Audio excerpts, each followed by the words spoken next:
ပြီးနယူးကကူရှိမတ်ကိုမသိဘူးနင်တို့ဆိုဒီမှာလဲငါနေချင်းပြန်လင်ယူလိုက်ချင်တယ်ဟဲ့ရှာချောဝခိုင်ဂီနီစီဝေအားရှုဆက်ခီစူရူတာမဲရှုဆက်ခီဘာတော့မြတ်ကိုကိုပြောရှုဆက်ခီ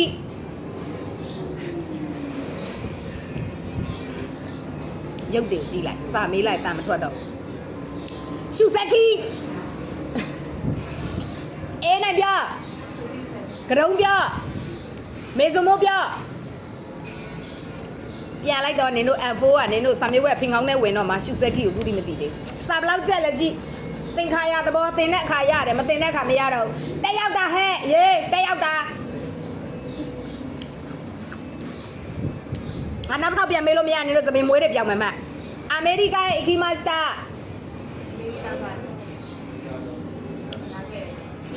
သွားလာဟဲ့သဘောပဲခိုးလေးဝဟုတ်တယ်ခိုးလေးဝပါလေဒီဟာဒီ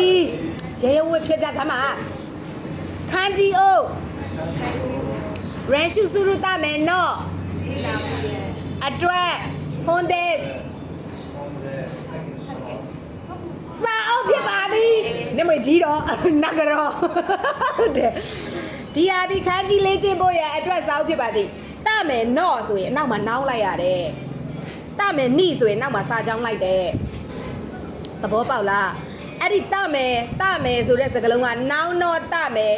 ပြီးွားရင် dictionary found တမယ်နားလည်လား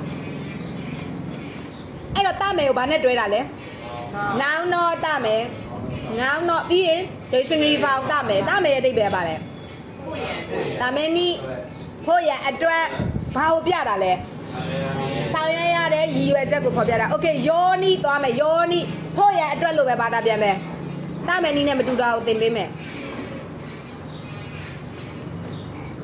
သူကြတော့ဘာကိုပြောတာလဲဆိုတော့ तू ကဖို့ရနဲ့မဖို့ရနှစ်ခုပဲရှိတယ်ဇေယံနဲ့မဇေယံနဲ့နှစ်မျိုးပဲရှိတယ်အဲ့တော့သူ့ရှင်းမှာဇေယံဆိုရင် dictionary ဖောက်လိုက်ပါဖြစ်ပြီးတော့မဇေယံဆိုရင် 9 ဖောက်လိုက်ရမှာတမယ်နီနဲ့သူနဲ့ကမတူဘူးတမယ်နီသည်အများအပြည့် subject တူတယ်စာကြောင်းတစ်ကြောင်းလုံးမှာလင်းယူချင်တာကိုပတ်စာစုတာကိုအဲ့လို subject တူတယ်ယောနီကအဲ့လိုမဟုတ်ဘူးကိုကပြောတာကြားစေချင်တာတရားကွာဒီလိုဖြစ်ချင်တယ်ဆိုတဲ့အခြေအနေကိုဖော်ပြတာနာနီနာနီနီနာတဲဟိုရှိတိုယူခီတာယိုအာရာဝါစုဒီလိုဖြစ်ချင်တယ်ဆိုတဲ့သူ့ရဲ့ဆန္ဒကိုပြောချင်တာစာမေးပွဲအောက်စေရန်စာအမြဲမေးတယ်သဘောပေါက်လားစာမေးပွဲအောက်စေရန်ဆိုတော့စာမေးပွဲအောက်မှာကဘာလို့လဲ